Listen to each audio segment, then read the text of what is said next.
Dalam melakukan sebuah ibadah ini, pasti akan ada hambatan dari syaitan, membuat kita malas, membuat kita tidak mau, membuat kita negosiasi dengan dia. Saya pernah bahasakan, kalau masih ingat saya ingatkan lagi, kita sama syaitan ini ibaratnya seperti orang yang sedang di garis lari, garis start untuk lari. Kalau kita tetap di situ, tidak memulai lari kita, syaitan di sebelah kita juga tidak lari, karena dia musuh. Dia coba menjatuhkan ya semangat kita. Kamu nggak bisa, kamu pasti kalah, kamu begini, kamu begitu. Itu yang Nabi SAW bahasakan. Kalau seorang hamba terkaget tengah malam, kemudian malaikat pendampingnya akan mengatakan sholatlah, gitu kan. Maka pendampingnya dari syaitan akan mengatakan tidurlah, malam masih panjang. Dia selalu berusaha mendaunkan kita, menurunkan semangat kita untuk beribadah kepada Allah Subhanahu Wa Taala. Bagaimana caranya supaya selamat dari syaitan? Mulai dulu. Mulai lari, walaupun dari pelan. Kalau kita mulai dari garis start, musuh kita untuk menggoda atau menjatuhkan semangat kita, dia harus minimal kecepatannya seperti kita, supaya kita bisa dengar godaannya, atau dia lebih cepat daripada kita. Apalagi kalau bapak ibu lari lebih kencang lagi, maka secara otomatis syaitan akan kewalahan untuk mengganggu orang seperti ini. Kalau teman-teman sudah komitmen, awal kita mau sholat di masjid kayaknya berat, lama-lama karena kita sudah rutinkan, pokoknya setiap azan komitmen saya mau sholat, berarti kita seperti seorang sudah mulai lari.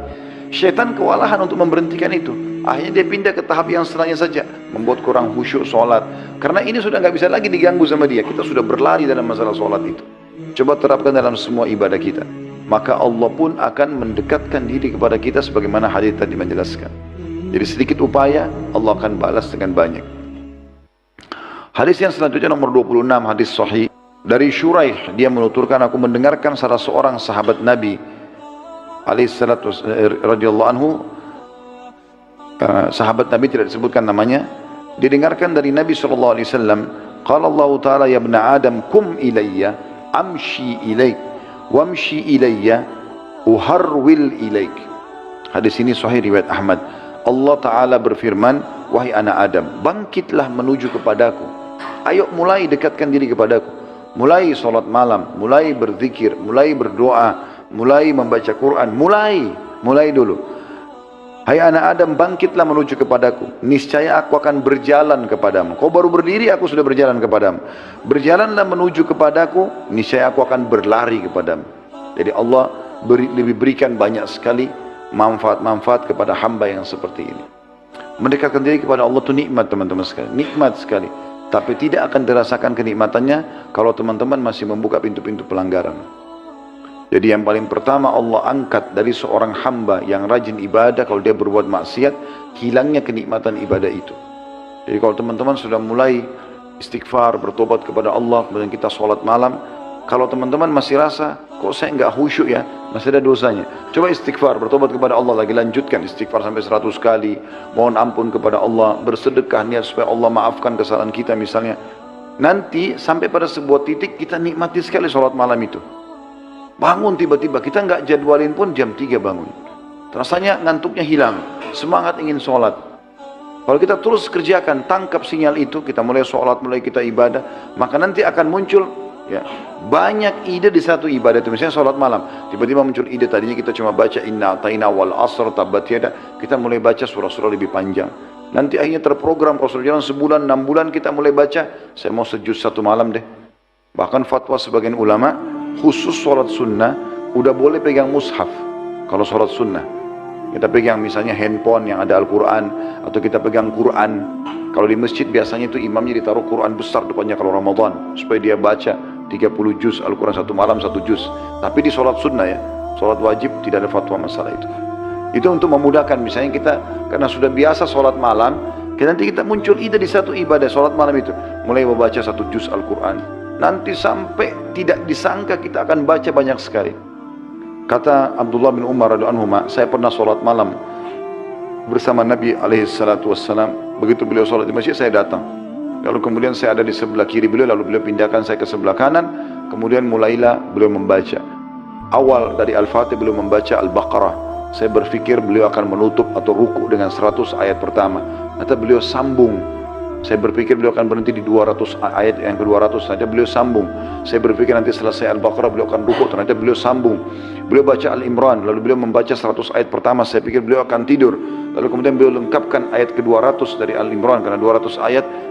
Ternyata saya pikir beliau akan ruku, ternyata tidak, beliau lanjutkan lagi.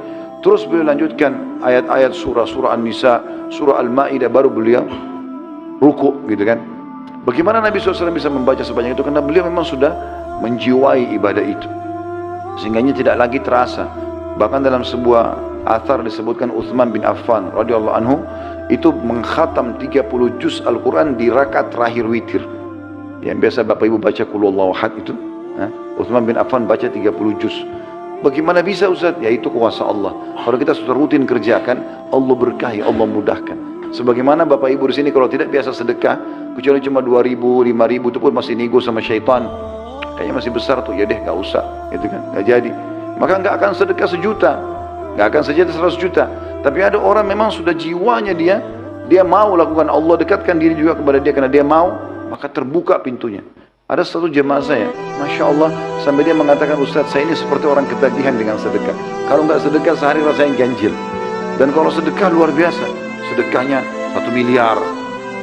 Sedekah ini umum, bagian kasih ke orang, bantu ini, bantu itu. Dan luar biasa rezekinya. Cuma duduk di rumah, datang sekian uang banyak dari pendapatan ini. Allah mudah dan tidak sangka, gitu kan? Tidak disangka. Mulai dulu teman-teman sekalian. Maka Allah SWT akan berkah. Itu dimaksud dengan hadis ini. Hadis selanjutnya, hadis nomor 27, masih bab yang sama di sini, dan ini yang terakhir dalam bab kita. Sahih di ghairihi, dari Ma'khil bin Yasar radhiyallahu anhu, Rasulullah SAW bersabda, yaqulu rabbukum ta'ala, ya ibna Adam tafarraq li ibadati, amla qalbaka ginan wa amla'u yadayka rizqa wa ya ibna Adam la tuba'id minni fa amla qalbaka faqran wa amla yadayka syughla. Hadis ini sahih riwayat Hakim. Kata Nabi SAW, Rabb kalian, pencipta kalian yang maha tinggi, Allah berfirman, wahai anak Adam, curahkanlah waktumu untuk menyembahku. Luangkan waktumu khusus. Salat gak ada negosiasi, langsung. Majelis ilmu hadiri, kesempatan baca Quran, baca Quran. Sedekah jangan tunda. Mungkin teman-teman itu amal terakhir kita. Selalu berpikir, kalau antum lagi ibadah, anggap itu ibadah terakhir. Itu Nabi SAW ingatkan para sahabat. Beliau kalau lagi mau imami sholat, beliau mengingatkan, Sallu sholatal muwadda'ah. Sholatlah seperti sholat perpisahan. Anggap habis sholat kalian akan meninggal. Memang tidak ada jaminan. Maka jangan tunda-tunda amal soleh. Wahai anak Adam, kata Allah SWT, curahkan waktumu untuk menyembahku. Khususkan itu. Niscaya balasannya apa? Aku akan memenuhi hatimu dengan kecukupan dan memenuhi kedua tanganmu dengan rezeki. Terbuka pintu-pintu rezeki. Luangkan ibadah, gitu kan? Saya berapa kali teman-teman terapkan itu. Pada saat lagi ada waktu kepepet, butuh ini, butuh itu, tapi belum sholat duha, sholat sunnah. Tidak, saya dahulukan Allah. Coba saya sholat walaupun 2 rakaat. Habis sholat, subhanallah, mudah saja urusan itu.